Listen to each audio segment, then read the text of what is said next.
ಸ್ನೇಹಿತರೆ, ನಾನು ನಿಮ್ಮ ಪ್ರೀತಿಯ ಲತಾ ನವೀನ್. ಸ್ನೇಹಿತರೆ, ಎಲ್ಲರೂ ಕೂಡ ಹೇಗಿದ್ದೀರಾ? ಚೆನ್ನಾಗಿದ್ದೀರಾ ಅಂತ ಭಾವಿಸ್ತೀನಿ. ನಾನು ಕೂಡ ಆರಾಮಾಗಿದ್ದೀನಿ. ಸ್ನೇಹಿತರೆ, ಕೇಂದ್ರ ಸರ್ಕಾರದಿಂದ ಮಹಿಳೆಯರಿಗೆ ಮತ್ತೆ ಪುರುಷರಿಗೆ ಇಬ್ಬರಿಗೂ ಸೇರಿ ಒಂದು ಹೊಸ ಯೋಜನೆಯನ್ನ ಜಾರಿಗೆ ತಂದಿದ್ದಾರೆ. ಈ ಯೋಜನೆ ಅಡಿಯಲ್ಲಿ ಪ್ರತಿ ತಿಂಗಳು ನೀವು 3+3,000 ಅಂದ್ರೆ ಗಂಡಕ್ಕೆ 3,000 ಹಾಗೆ ಹೆಂಡತಿಗೆ 3,000 ಸೇರಿ ಟೋಟಲ್ ಆಗಿ ಪ್ರತಿ ತಿಂಗಳು 6,000ವನ್ನ ಪಡೆದುಕೊಳ್ಳುವ ಒಂದು ಹೊಸ ಯೋಜನೆ. ಈಗಾಗಲೇ ನಿಮ್ಗೆ ಗೊತ್ತಿರತ್ತೆ, ಗೃಹಲಕ್ಷ್ಮಿ ಯೋಜನೆ ಹಣ ಬರೋದಿಲ್ವಾ ಅನ್ನೋದು ಒಂದು ಕೆಲವೊಂದಿಷ್ಟು ಜನರಿಗೆ ಗೊಂದಲಗಳು ಕೂಡ ಇದೆ.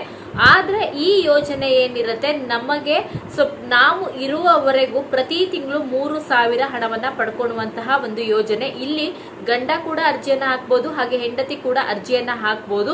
ಪ್ರತಿ ತಿಂಗಳು ನೀವು 6,000 ಹಣವನ್ನ ಪಡ್ಕೊಳ್ಬಹುದು. ಸ್ನೇಹಿತರೆ, ಹೇಗೆ ಅರ್ಜಿಯನ್ನ ಹಾಕ್ಬೇಕು, ಏನೇನ್ ದಾಖಲಾತಿಗಳು ಬೇಕು ಅನ್ನೋದನ್ನ ತಿಳಿಸ್ಕೊಡ್ತೀನಿ. ಯಾರು ಈ ಅರ್ಜಿಯನ್ನ ಹಾಕಕ್ಕೆ ನೀವು ಏನೇನ್ ದಾಖಲಾತಿಗಳನ್ನ ರೆಡಿ ಮಾಡಿಸ್ಕೋಬೇಕು ಅನ್ನೋದನ್ನು ಕೂಡ ಈ ವಿಡಿಯೋದಲ್ಲಿ ತಿಳಿಸ್ಕೊಡ್ತೀನಿ. ವಿಡಿಯೋನ ಕೊನೆವರೆಗೂ ನೋಡಿ. ಹಾಗೆ ನನ್ನ ಚಾನಲ್ಗೆ ನೀವೇನಾದ್ರೂ ಹೊಸಬ್ರಾಗಿದ್ರೆ ಪ್ರತಿ ಸರಿ ತಿಳಿಸ್ಕೊಡುವ ಹಾಗೆ ಲತಾ ನವೀನ್ ಕನ್ನಡ ಚಾನಲ್ ಸಬ್ಸ್ಕ್ರೈಬ್ ಮಾಡ್ಕೊಡೋದ್ರ ಜೊತೆಗೆ ಚಾನಲ್ಗೆ ಸಪೋರ್ಟ್ ಮಾಡಿ. ಪ್ರತಿಯೊಂದು ವಿಡಿಯೋಗಳನ್ನ ನೋಡಿ, ವಿಡಿಯೋಕ್ಕೆ ಒಂದು ಲೈಕ್ ಕೊಟ್ಟು ವಿಡಿಯೋನ ದಯವಿಟ್ಟು ನಿಮ್ಮ ಫ್ರೆಂಡ್ಸ್ ಅಂಡ್ ಫ್ಯಾಮಿಲಿಗೂ ಕೂಡ ಶೇರ್ ಮಾಡಿ. ಸ್ನೇಹಿತರೆ, ಮೊದಲನೇದಾಗಿ ಇಲ್ಲಿ ನಾನು ಗೃಹಲಕ್ಷ್ಮಿ ಯೋಜನೆ ಬಗ್ಗೆ ಹೇಳ್ಬಿಡ್ತೀನಿ. ಸ್ನೇಹಿತರೆ, ಗೃಹಲಕ್ಷ್ಮಿ ಯೋಜನೆ ಹಣ ಬಂದಿದ್ಯಾ ಅನ್ನೋದು ಕೆಲವೊಂದಿಷ್ಟು ಜನರಿಗೆ ಗೊಂದಲಗಳಿದೆ. ಇಲ್ಲಿ ಸ್ನೇಹಿತರೆ ಏನಂದ್ರೆ ಒಂದು ಕ್ಲಾರಿಫೈ ಕೊಟ್ಬಿಡ್ತೀನಿ. ತುಂಬಾ ಜನಕ್ಕೆ ಗೃಹಲಕ್ಷ್ಮಿ ಯೋಜನೆ ಹಣ ಬಂದಿಲ್ಲ.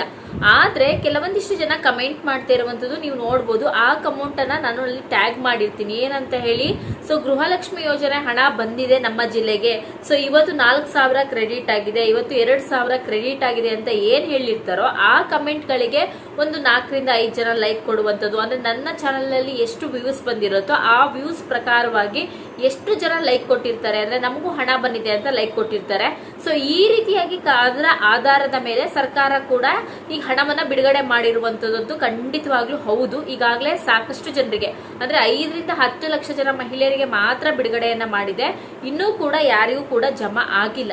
ಜಮಾ ಆಗದೆ ಇರೋರು ದಯವಿಟ್ಟು ಯೋಚನೆ ಮಾಡಕ್ ಹೋಗ್ಬೇಡಿ, ಖಂಡಿತ ನಿಮ್ಗೆ ಹಣ ಸಿಗತ್ತೆ.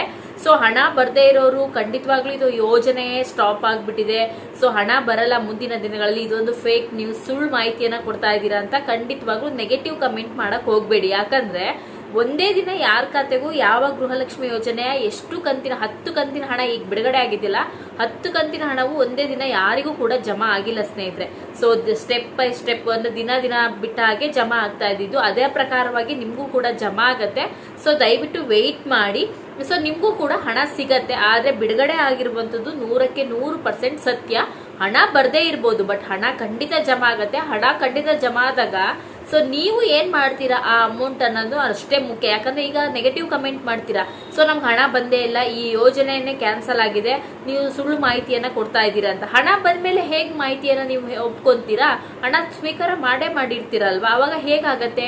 ಇಲ್ಲಿ ಜನ ಹಣ ಬಂದಿರೋರು ಇದ್ದಾರೆ ಅಂದ್ರೆ ಇಲ್ಲಿ 100ಕ್ಕೆ 10% ಜನ ಮಹಿಳೆಯರಿಗೆ ಹಣ ಬಂದಿರುವುದು ಸತ್ಯನೇ.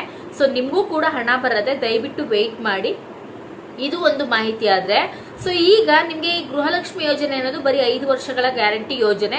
ಮುಂದಿನ ದಿನಗಳಲ್ಲಿ ಯಾವ ಸರ್ಕಾರ ಬರುತ್ತೆ ಗೊತ್ತಿಲ್ಲ. ಬಂದ ಮೇಲೆ ಆ ಯೋಜನೆಯನ್ನ ಕಂಟಿನ್ಯೂ ಮಾಡಬಹುದು ಅಥವಾ ಅಲ್ಲಿಗೆ ಡಿಸ್ಕಂಟಿನ್ಯೂ ಮಾಡಬಹುದು. ಆದ್ರೆ ಕೇಂದ್ರ ಸರ್ಕಾರ ಅಂದ್ರೆ ಮೋದಿ ಸರ್ ಅವರು ಒಂದು ಹೊಸ ಯೋಜನೆಯನ್ನ ಬಿಟ್ಟಿದ್ದಾರೆ. ಈ ಯೋಜನೆ ಅಡಿಯಲ್ಲಿ ಗಂಡ ಹೆಂಡತಿ ಇಬ್ರು ಕೂಡ ಪ್ರತಿ ತಿಂಗಳು 6,000ವನ್ನ ಪಡ್ಕೊಳ್ಬಹುದು. ಹೆಂಡತಿಗೆ 3,000 ಅಂದ್ರೆ ಗಂಡಂಗೆ 3,000 ಪ್ಲಸ್ ಟೋಟಲ್ ಆಗಿ 6,000ವನ್ನ ಪಡೆಯುವಂತ ಯೋಜನೆ.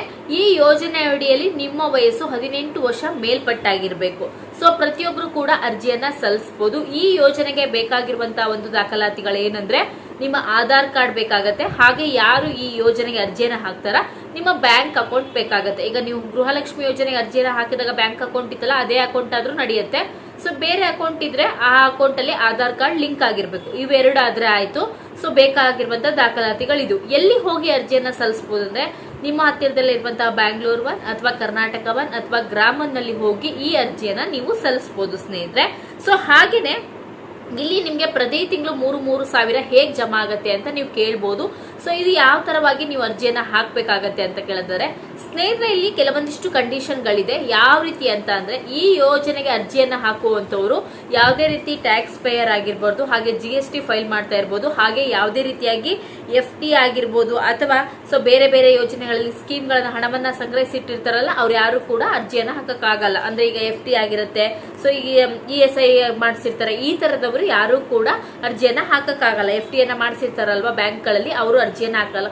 ಹಾಗೆ ಟ್ಯಾಕ್ಸ್ ಪೇಯರ್ ಆಗಿರ್ತಾರಲ್ಲ ಅವರು ಕೂಡ ಅರ್ಜಿಯನ್ನ ಹಾಕಕ್ಕಾಗಲ್ಲ. ಅವರನ್ನ ಹೊರತುಪಡಿಸಿ ಪುರುಷರಾಗ್ಲಿ ಮಹಿಳೆಯರಾಗ್ಲಿ ಯಾರು ಕೂಡ ಅರ್ಜಿಯನ್ನ ಹಾಕ್ಬೋದು ಸ್ನೇಹಿತರೆ. ಸೊ ನೆಕ್ಸ್ಟ್ ನೀವು ನೋಡೋದಾದ್ರೆ, ಸೊ ಈ ಯೋಜನೆ ಅಡಿಯಲ್ಲಿ ನಿಮ್ಗೆ ಯಾರ್ಯಾರು ಅರ್ಜಿಯನ್ನ ಹಾಕ್ಬೋದು ಅಂದ್ರೆ ಮನೆ ಕೆಲಸದವ್ರು ಹಾಕ್ಬೋದು, ಅಥವಾ ಗಾರೆ ಕೆಲಸದವರು, ಆಟೋ ಓಡಿಸೋರು, ಅಥವಾ ಸಣ್ಣ ಪುಟ್ಟ ಕಂಪನಿಗಳಲ್ಲಿ ಕೆಲಸ ಮಾಡುವಂತವ್ರು, ಅಥವಾ ನೀವು ನೋಡ್ತಾ ಇರ್ಬೋದು ತುಂಬಾ ಬೀದಿ ವ್ಯಾಪಾರಿಗಳಾಗಿರ್ಬೋದು, ಹಾಗೇನೆ ಹಣ್ಣು ಹೂಗಳನ್ನ ಮಾರುವಂತವ್ರಾಗಿರ್ಬೋದು, ಈಗ ತರಕಾರಿ ಮಾರುಕಟ್ಟೆಯಲ್ಲಾಗಿರ್ಬೋದು ಅಥವಾ ಫಿಶ್ ಮಾರುಕಟ್ಟೆಯಲ್ಲಾಗಿರ್ಬೋದು, ಸೊ ಮನೆ ಕೆಲಸಕ್ಕೆ ಹೋಗುವಂತವ್ರು ಅಥವಾ ಚಿಕ್ಕ ಚಿಕ್ಕ ಅಂಗಡಿಗಳನ್ನ ಇಟ್ಕೊಂಡಿರುವಂತವ್ರು, ಹಾಗೆ ಆಟೋ ಓಡಿಸುವಂತವ್ರು, ಲಾರಿ ಡ್ರೈವರ್ ಆಗಿರ್ಬೋದು, ಕ್ಯಾಬ್ ಡ್ರೈವರ್ಗಳಾಗಿರ್ಬೋದು, ಪ್ರತಿಯೊಬ್ರು ಕೂಡ ಈ ಯೋಜನೆಗೆ ಅರ್ಜಿಯನ್ನ ಸಲ್ಲಿಸಬಹುದು. ಇಲ್ಲಿ ಮಹಿಳೆಯರು ಕೂಡ ಅರ್ಜಿಯನ್ನ ಸಲ್ಲಿಸಬಹುದು, ಪುರುಷರು ಕೂಡ ಅರ್ಜಿಯನ್ನ ಸಲ್ಲಿಸಬಹುದು.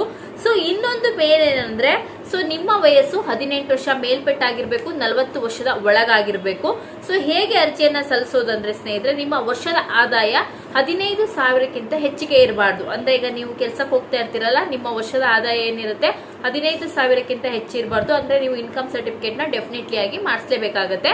ಸೊ ನೆಕ್ಸ್ಟ್ ನೀವು ನೋಡೋದಾದ್ರೆ, ಈ ಯೋಜನೆ ಹೆಸರು ಪ್ರಧಾನ ಮಂತ್ರಿ, ಸೊ ನೋಡ್ತಾ ಇರಬಹುದು ನೀವು, ಶ್ರಮಯೋಗಿ ಮಹಾ ಯೋಜನೆ ಅಂತ ಹೇಳ್ಬಿಟ್ಟು ಪ್ರಧಾನ ಮಂತ್ರಿ ಶ್ರಮಯೋಗಿ ಯೋಜನೆ ಅಂತ ಹೇಳಿ, ಇದಕ್ಕೆ ನಾವು ಈ ಶ್ರಮ ಯೋಜನೆ ಅಂತ ಕೂಡ ಕರಿತೀವಿ. ಈ ಶ್ರಮ ಕಾರ್ಡ್ ಯೋಜನೆ ನಿಮ್ಮ ಹತ್ರ ಇದ್ರೆ ಡೆಫಿನೆಟ್ಲಿ ಆಗಿ ಇದನ್ನ ಮಾಡಿಸ್ಕೋಬಹುದು. ಈ ಶ್ರಮ ಕಾರ್ಡ್ ಅಂತ ಪ್ರತಿಯೊಬ್ಬರ ಹತ್ರ ಇರುತ್ತೆ. ಸೊ ನೀವು ಹೋಗಿ ನಿಮ್ಮ ಬ್ಯಾಂಗ್ಳೂರ್ ಬನ್ ಅಥವಾ ಕರ್ನಾಟಕವನ್ನ ಅಥವಾ ಗ್ರಾಮದಲ್ಲಿ ಹೋಗಿ ಅರ್ಜಿಯನ್ನ ಸಲ್ಲಿಸಿ. ಹೇಗೆ ನಿಮ್ಗೆ ಹಣ ಬರುತ್ತೆ ಅಂತ ನೋಡಿದ್ರೆ ಸ್ನೇಹಿತರೆ, ಈಗ ನಿಮ್ಮ ವಯಸ್ಸು 18 ವರ್ಷ ಆಗಿದೆ, ನೀವು 18 ವರ್ಷಕ್ಕೆ ಅರ್ಜಿಯನ್ನ ಸಲ್ಲಿಸಿದಿರಂದ್ರೆ ಪ್ರತಿ ತಿಂಗಳು ನೀವು ಬ್ಯಾಂಕಿಗೆ 55 ರೂಪಾಯಿನ ಕಟ್ಟಬೇಕಾಗತ್ತೆ. ಅಂದ್ರೆ ಈ ಯೋಜನೆಗೆ ಅರ್ಜಿಯನ್ನ ಹಾಕಿದ ನಂತರ ಸೊ ನೀವು 55 ರೂಪಾಯಿನ ಪೇ ಮಾಡಿದ್ರೆ ಸರ್ಕಾರ ಅಂದ್ರೆ ಕೇಂದ್ರ ಸರ್ಕಾರದಿಂದ 55 ರೂಪಾಯಿನ ಕಟ್ತಾರೆ. ಟೋಟಲ್ ಆಗಿ ನಿಮ್ಗೆ 110 ರೂಪಾಯಿ ತರ ಆಗತ್ತೆ. ಪ್ರತಿ ತಿಂಗಳು ಈ ತರವನ್ನ ನೀವು ಕಟ್ಕೊಂತ ಹೋಗ್ಬೇಕು. ಅಂದ್ರೆ ನೀವು ಹೋಗಿ ಬ್ಯಾಂಕಿಗೆ ಹೋಗಿ ಕಟ್ಬೇಕಂತ ಇಲ್ಲ. ಸೊ ನಿಮ್ಮ ಅಕೌಂಟ್ ಅಲ್ಲಿ ಹಣ ಇದ್ರೆ ಬ್ಯಾಂಕ್ ಡಿಡಕ್ಟ್ ಮಾಡ್ಕೊಳತ್ತೆ. ಸೊ ಪ್ರತಿ ತಿಂಗಳು 18 ವರ್ಷ ಇದ್ದು ನೀವು ಅರ್ಜಿಯನ್ನ ಹಾಕಿದ್ರೆ ಪ್ರತಿ ತಿಂಗಳು ನಿಮ್ಗೆ 55 ರೂಪಾಯಿ ತರ 60 ವರ್ಷ ತನಕ ನೀವು ಕಟ್ಕೊಂತ ಹೋಗ್ಬೇಕಾಗುತ್ತೆ ಸ್ನೇಹಿತರೆ. ಅಕಸ್ಮಾತ್ ನಿಮ್ಮ ವಯಸ್ಸು ಬಂದ್ಬಿಟ್ಟು ಈಗ 20 ವರ್ಷ ಆಗಿದೆ ಅಂದ್ರೆ ನೀವು ಪ್ರತಿ ತಿಂಗಳು 58 ರೂಪಾಯಿಗಳನ್ನ ಕಟ್ಬೇಕಾಗತ್ತೆ.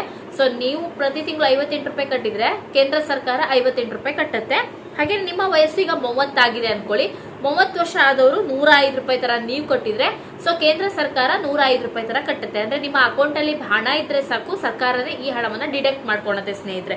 ಇದರಲ್ಲಿ ಯಾವುದೇ ರೀತಿಯಾಗಿ ನಿಮ್ಗೆ ಮೋಸ ಆಗುವಂತದ್ದಾಗ್ಲಿ ಅಥವಾ ಏನೋ ಅಮೌಂಟ್ ಕಟ್ ಆಗ್ಬಿಡತ್ತೆ, ಎಕ್ಸ್ಟ್ರಾ ಕಟ್ ಆಗತ್ತೆ ಅನ್ನೋ ಭಯ ಬೇಡ. ಯಾಕಂದ್ರೆ ಇದು ಕೇಂದ್ರ ಸರ್ಕಾರದಿಂದ ಬಂದಿರುವಂತಹ ದೊಡ್ಡ ಯೋಜನೆ. ನೆಕ್ಸ್ಟ್ ನಿಮ್ಮ ವಯಸ್ಸು 24 ವರ್ಷ ಆಗಿದೆ ಅಂದ್ರೆ ನಿಮ್ಗೆ ಪ್ರತಿ ತಿಂಗಳು 76 ರೂಪಾಯಿ ತರ ಬರುತ್ತೆ. ಸೊ ನೀವು 76 ರೂಪಾಯಿ ಕಟ್ಕೊಂಡ್ರೆ ನಿಮ್ ಕೇಂದ್ರ ಸರ್ಕಾರ ಕೂಡ 76 ರೂಪಾಯಿ ಕಟ್ತಾ ಹೋಗುತ್ತೆ. ಪ್ರತಿ ತಿಂಗಳು ನೀವು 60 ವರ್ಷದವರೆಗೂ ಇದೇ ತರ ಕಟ್ಕೊಂತ ಹೋದ್ರೆ ಸೊ ನಿಮ್ಗೆ 60 ವರ್ಷ ಆದ್ಮೇಲೆ ನಿಮ್ಗೆ 3,000 ರೀತಿಯಾಗಿ ನಿಮ್ಮ ಖಾತೆಗೆ ಹಣ ಜಮಾ ಆಗ್ತಾ ಹೋಗುತ್ತೆ. ಸೊ ಈಗ ವಯಸ್ಸಾದ್ಮೇಲೆ ನಿಮ್ಗೆ ನೋಡ್ಬೇಕಾಗತ್ತೆ, ಮಾತ್ರೆ ಖರ್ಚಿಗಾಗಿರ್ಬೋದು ಅಥವಾ ನಿಮ್ಮ ಸ್ವಂತ ಖರ್ಚುಗಳಿಗೆ ಈಗ ಬೇಕಾಗತ್ತೆ. ಈಗ ನೋಡ್ಬೋದು ದೊಡ್ಡ ಕಂಪನಿಯಲ್ಲಿ ಕೆಲಸ ಮಾಡುವಂತವ್ರು ಅಥವಾ ಗೌರ್ಮೆಂಟ್ ಜಾಬ್ ಅಲ್ಲಿ ಇರುವಂತವರಿಗೆ ವಯಸ್ಸಾದ ಮೇಲೆ ಅಥವಾ ಕೆಲಸ ರಿಟೈರ್ಡ್ ಆದ್ಮೇಲೆ ಅವ್ರಿಗೆ ಪೆನ್ಷನ್ ರೀತಿ ಬರ್ತಾ ಇರುತ್ತೆ. ಆದ್ರೆ ಇಲ್ಲಿ ಮನೆ ಕೆಲಸದಾರಾಗಿರ್ಲಿ ಅಥವಾ ಚಿಕ್ಕ ಪುಟ್ಟ ಕಂಪನಿಗಳಲ್ಲಿ ಕೆಲಸ ಮಾಡ್ತಾ ಇರುವವರು ಅಥವಾ ಪ್ರೈವೇಟ್ ಕಂಪನಿಗಳಲ್ಲಿ ಕೆಲಸ ಮಾಡಿದವರಿಗೆ ಯಾವುದೇ ರೀತಿಯಾಗಿ ಪೆನ್ಷನ್ ಬರಲ್ಲ. ಈ ರೀತಿ ನೀವು ಯೋಜನೆಗಳನ್ನ ಮಾಡ್ಕೊಂಡ್ರೆ ಸೊ ಮುಂದಿನ ದಿನಗಳಲ್ಲಿ ನಿಮಗೂ ಕೂಡ ವಯಸ್ಸಾದ್ಮೇಲೆ ಈ ರೀತಿಯಾಗಿ ಹಣ ಬರುತ್ತೆ, ಸೇವಿಂಗ್ಸ್ ಕೂಡ ಆಗತ್ತೆ. ಈಗ ಅಕಸ್ಮಾತ್ ಈಗ ನೀವು ಮಾಡಿಸ್ಕೊಂಡಿರ್ತೀರಾ, ಸೊ ಈಗ ಏನಾದ್ರು ಅಕಸ್ಮಾತ್ ಆಗಿ ಡೆತ್ ಆಗಿ ನಾಮಿನಿಯನ್ನ ಯಾರು ಮಾಡಿರ್ತಾರೋ ಅವರಿಗೆ ಹಣವನ್ನ ಹೋಗುವಂತಹ ಸಹಾಯ ಕೂಡ ಇದರಲ್ಲಿ ಈ ಯೋಜನೆ ಅಡಿಯಲ್ಲಿ ಇದೆ ಸ್ನೇಹಿತರೆ. ಪ್ರತಿಯೊಬ್ರು ಕೂಡ ಈ ಯೋಜನೆ ಹಣ ಮಾಡಿಸ್ಕೊಳ್ಳಿ, ತುಂಬಾನೇ ಅನುಕೂಲಕರವಾಗಿದೆ. ಯಾಕಂದ್ರೆ ತುಂಬಾ ಜನ ಕೇಳ್ತೀರಾ ಸೊ 60 ವರ್ಷ ಬದುಕ್ತಿವಿ ಅನ್ನೋದು ಏನ್ ಗ್ಯಾರಂಟಿ ಅಂತ. ಆತರ ಯಾವತ್ತೂ ರೀತಿ ನೆಗೆಟಿವ್ ಆಗಿ ಥಿಂಕ್ ಮಾಡಬೇಡಿ, ಪಾಸಿಟಿವ್ ಆಗಿ ಥಿಂಕ್ ಮಾಡಿ. ಪ್ರತಿಯೊಬ್ರು ಕೂಡ ಈ ಯೋಜನೆ ಅಡಿಯಲ್ಲಿ ಯೋಜನೆಗೆ ಅರ್ಜಿಯನ್ನ ಹಾಕಿ ನೀವು ಕೂಡ ಯೋಜನೆಯಲ್ಲಿ ಪಾಲ್ಗೊಳ್ಳಿ. ಪ್ರತಿಯೊಬ್ರು ಕೂಡ ನಿಮ್ಗೂ ಕೂಡ ಇದರ ಬೆನಿಫಿಟ್ ಸಿಗ್ಲಿ ಅಂತ ನಾನು ಕೇಳ್ಕೊಂತೀನಿ. ಸೊ ಯಾಕಂದ್ರೆ ಯೋಜನೆ ತುಂಬಾ ಚೆನ್ನಾಗಿದೆ. ವಯಸ್ಸಾದ ಮೇಲೆ ಸೊ ನಿಮ್ಗೆ ಒಂದು 3,000 ರೂಪಾಯಿ ಬಂದ್ರೆ ಯಾವ್ದಕ್ಕಾರು ಆಗತ್ತೆ ಅನ್ನೋದು ನನ್ನ ಒಪಿನಿಯನ್ಗೋಸ್ಕರ ಈ ವಿಷಯವನ್ನ ನಿಮ್ಗೆ ತಿಳಿಸ್ಕೊಟ್ಟಿದ್ದೀನಿ. ಸೊ ನಿಮ್ಗೆ ಏನಾದ್ರು ಅರ್ಜಿಯನ್ನ ಹಾಕ್ಲಿಕ್ಕೆ ಇಂಟ್ರೆಸ್ಟ್ ಇದ್ರೆ ದಯವಿಟ್ಟು ಹೋಗಿ ಕಾಂಟ್ಯಾಕ್ಟ್ ಮಾಡಿ ಅರ್ಜಿಯನ್ನ ಹಾಕಿ ಅಂತ ಹೇಳ್ತೀನಿ ಸ್ನೇಹಿತರೆ. ಸೊ ಏನಾದ್ರು ಯೋಜನೆಗಳ ಬಗ್ಗೆ ಖಂಡಿತ ಡೌಟ್ ಇದ್ರೆ ಖಂಡಿತ ಕಮೆಂಟ್ ಮಾಡಿ. ಹಾಗೇನೆ ಈ ವಿಡಿಯೋದಲ್ಲಿ ಏನಾದರೂ ಗೊಂದಲಗಳಿದ್ರೆ ಕಮೆಂಟ್ ಮಾಡಿ ಅಂತ ಹೇಳ್ತಾ ಇವತ್ತಿನ ಈ ವಿಡಿಯೋನ ಮುಗಿಸ್ತೀನಿ. ಹಾಗೇನೆ ಗೃಹಲಕ್ಷ್ಮಿ ಯೋಜನೆ ಹಣ ಖಂಡಿತ ಬರುತ್ತೆ. ದಯವಿಟ್ಟು ಯಾರು ಕೂಡ ನೆಗೆಟಿವ್ ಕಮೆಂಟ್ ಮಾಡಕ್ ಹೋಗ್ಬೇಡಿ ಸ್ನೇಹಿತರೆ. ಇಲ್ಲಿ ಸರ್ಕಾರ ಏನ್ ಹೇಳಿರುತ್ತೆ ಅದನ್ನ ನಿಮ್ಗೆ ನಾವು ತಿಳಿಸ್ಕೊಡುವಂಥದ್ದು. ಎಕ್ಸಾಕ್ಟ್ ಆಗಿ ಇದೇ ಡೆಫಿನೆಟ್ಲಿ ಕರೆಕ್ಟ್ ಅಂತ ಯಾರು ಕೂಡ ಹೇಳಲ್ಲ. ಅರ್ಥ ಆಯ್ತಾ? ಸೊ ಒಬ್ರಿಗೆ ಹಣ ಬಂದಿದೆ ಅಂದ್ರೆ ಅವ್ರು ಬಂದಿದೆ ಅಂತ ಹೇಳ್ತಾರೆ, ಬಂದಿಲ್ಲದೆ ಇರೋರು ಬಂದಿಲ್ಲ ಅಂತ. ಅಂದ್ರೆ ಒಬ್ರಿಗೆ ಬಂದಿಲ್ಲ ಅಂದ್ರೆ ಎಲ್ಲರಿಗೂ ಬಂದಿಲ್ಲ ಅಂತ ಅಲ್ಲ ಅಲ್ವಾ? ಸೊ ಎಲ್ಲದನ್ನು ಕೂಡ ಅರ್ಥ ಮಾಡ್ಕೊಳ್ಳಿ ಅಂತ ಹೇಳ್ತಾ ಇವತ್ತಿನ ವಿಡಿಯೋನ ಮುಗಿಸೋಣ. ಹಣ ಬರ್ದೇ ಇದ್ದವ್ರು ಯಾರು ಕೂಡ ಯೋಚನೆ ಮಾಡಬೇಡಿ, ಖಂಡಿತವಾಗ್ಲೂ ಹಣ ನಿಮಗೆ ಖಾತೆಗೆ ಬರುತ್ತೆ. ದಯವಿಟ್ಟು ಯಾರು ನೆಗೆಟಿವ್ ಕಮೆಂಟ್ ಮಾಡಕ್ ಹೋಗ್ಬಿಡಿ. ಯಾವ ಯೋಜನೆಗಳು ಕೂಡ ಕ್ಯಾನ್ಸಲ್ ಆಗಿಲ್ಲ. ಸೊ ಯೋಜನೆಗಳು ಎಲ್ಲವೂ ಕೂಡ ಚಾಲ್ತಿಯಲ್ಲಿದೆ. ಸರ್ಕಾರ ಇನ್ನೂ ಕ್ಯಾನ್ಸಲ್ ಆಗಿದೆ ಅಂತ ಎಲ್ಲೂ ಕೂಡ ಹೇಳಿಲ್ಲ. ಸೊ ಖಂಡಿತವಾಗ್ಲೂ ಗೃಹಲಕ್ಷ್ಮಿ ಯೋಜನೆ ಹಣ ಬಂದೇ ಬರುತ್ತೆ. ದಯವಿಟ್ಟು ವೆಯ್ಟ್ ಮಾಡಿ, ಈಗಾಗಲೇ ಜಮಾ ಆಗ್ಲಿಕ್ಕೆ ಸ್ಟಾರ್ಟ್ ಆಗಿದೆ ಅಂತ ಹೇಳ್ತಾ ಇವತ್ತಿನ ಈ ವಿಡಿಯೋನ ಮುಗಿಸೋಣ. ಹಾಗೆ ನನ್ನ ಚಾನಲ್ಗೆ ಹೊಸಬ್ರಾದ್ರೆ ದಯವಿಟ್ಟು ಹೋಗಿ ಸಬ್ಸ್ಕ್ರೈಬ್ ಮಾಡಿಕೊಂಡು ಚಾನಲ್ಗೆ ಸಪೋರ್ಟ್ ಮಾಡಿ. ಸೊ ನೀವು ಯಾವ ಜಿಲ್ಲೆಗಳಿಂದ ವಿಡಿಯೋಗಳನ್ನ ನೋಡ್ತಾ ಇದ್ದೀರಾ ಅಂತ ಖಂಡಿತ ಕಮೆಂಟ್ ಮಾಡಿ. ನಿಮ್ಮ ಜಿಲ್ಲೆಗೆ ಗೃಹಲಕ್ಷ್ಮಿ ಯೋಜನೆ ಬಂದಿದ್ರೆ ದಯವಿಟ್ಟು ತಿಳಿಸ್ಕೊಡಿ ಅಂತ ಹೇಳ್ತಾ ಇವತ್ತಿನ ಈ ವಿಡಿಯೋನ ಮುಗಿಸ್ತೀನಿ. ಸೊ ಮುಂದಿನ ವಿಡಿಯೋದಲ್ಲಿ ಮತ್ತೊಮ್ಮೆ ಸಿಗ್ತೀನಿ. ನಿಮ್ಮೆಲ್ಲರಿಗೂ ಕೂಡ ಧನ್ಯವಾದಗಳು. ನಮಸ್ಕಾರ ಸ್ನೇಹಿತರೆ.